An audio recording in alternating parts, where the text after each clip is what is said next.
नमस्कार मित्रांनो. DMER Maharashtra academy YouTube चॅनलमध्ये तुमचं खूप खूप स्वागत आहे. आज आपण एका जबरदस्त बातमीवर चर्चा करणार आहोत. महाराष्ट्र शासनाने नुकतीच एक ऐतिहासिक घोषणा केली आहे आणि ती म्हणजे तब्बल 70,000पेक्षा जास्त सरकारी पदांची भरती. हो, तुम्ही बरोबर ऐकलंय.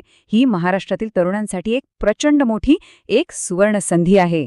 चला तर मग या व्हिडिओमध्ये आपण पाहूया की ही संधी नेमकी कुठे आणि कशी उपलब्ध होणार आहे आणि सर्वात महत्त्वाचं म्हणजे यासाठी तयारी कशी करायची.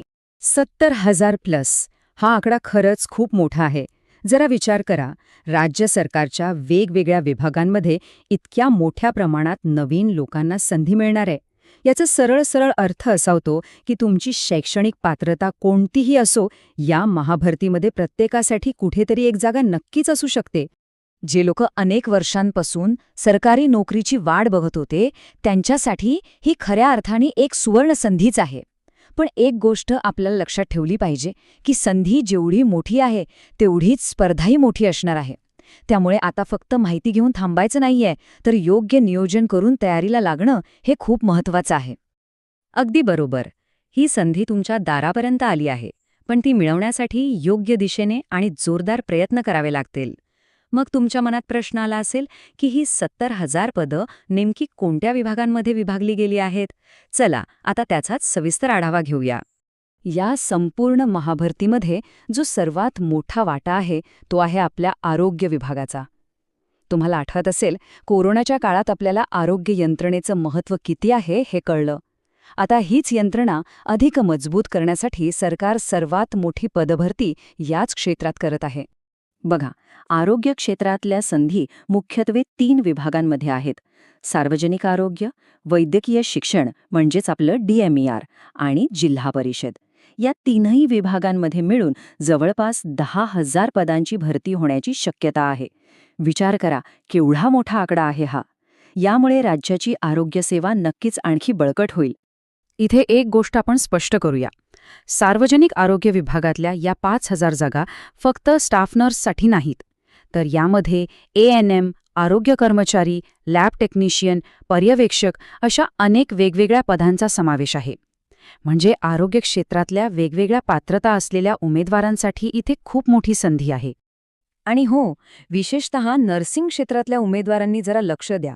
वैद्यकीय शिक्षण विभाग म्हणजेच DMER च्या अंतर्गत तब्बल 2,000 जागा फक्त आणि फक्त स्टाफ नर्स या एका पदासाठी राखीव आहेत.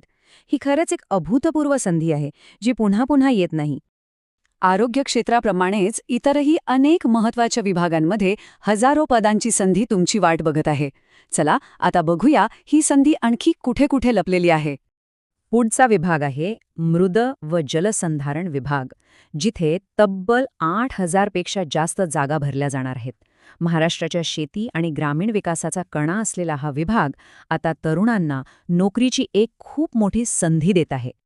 जे कोणी MPSCची तयारी करत आहेत त्यांच्यासाठी तर ही सगळ्यात मोठी बातमी आहे. ग्रुप Cच्या अंतर्गत तब्बल 7,000पेक्षा जास्त पदांची भरती होणार आहे. याचा अर्थ तुम्ही आतापर्यंत जो अभ्यास केला आहे तो आता निर्णायक ठरू शकतो. तयारीला वेग देण्याची हीच ती योग्य वेळ आहे. एवढंच नाही तर विधी व न्याय विभाग, नगर परिषद आणि तलाठी यांसारख्या महत्त्वाच्या पदांवरही हजारो जागा भरल्या जाणार आहेत. यावरून एक गोष्ट अगदी स्पष्ट होते की ही भरती फक्त एका क्षेत्रापुरती मर्यादित नाही, तर प्रशासनाच्या प्रत्येक स्तरावर नोकरीच्या संधी निर्माण करत आहे. पण एक प्रश्न तुमच्या मनात नक्की आला असेल की इतकी मोठी पदभरती अचानक का जाहीर झाली आणि या प्रक्रियेला आता इतका वेग का येणार आहे. यामागे एक खूप महत्त्वाचं कारण आहे. ह्याचं मुख्य कारण म्हणजे नुकत्याच पार पडलेल्या निवडणुका. निवडणुकीमुळे जी आचारसंहिता लागू होती ती आता संपली आहे. त्यामुळे प्रशासकीय कामांवरचे सर्व निर्बंध उठले आहेत आणि सरकारचं संपूर्ण लक्ष आता रखडलेल्या पदभरती लवकरात लवकर पूर्ण करण्यावर केंद्रित झालं आहे. भरती प्रक्रिया सुरू होण्यामधला एक महत्त्वाचा भाग असतो तो म्हणजे सेवा प्रवेश नियम. सोप्या भाषेत सांगायचं तर हे नियम म्हणजे कोणत्याही विभागात पदभरती कशी करायची यासाठीची एक नियमावली असते. ज्या विभागांचे हे नियम तयार आहेत तिथे भरती प्रक्रिया सगळ्यात आधी आणि वेगाने सुरू होईल. तर मित्रांनो, आपण पाहिलं की संधी किती मोठी आहे आणि ती काय येत आहे. पण आता सर्वात महत्त्वाचा प्रश्न आहे तो आपल्या प्रत्येकासाठी आहे. ही संधी आपली तेव्हाच होईल जेव्हा आपण त्यासाठी पूर्णपणे तयार असू. त्यामुळे आता वेळ आहे ती फक्त तयारी करण्याची. यशस्वी होण्यासाठी फक्त 3 सोप्या पायऱ्या लक्षात ठेवा.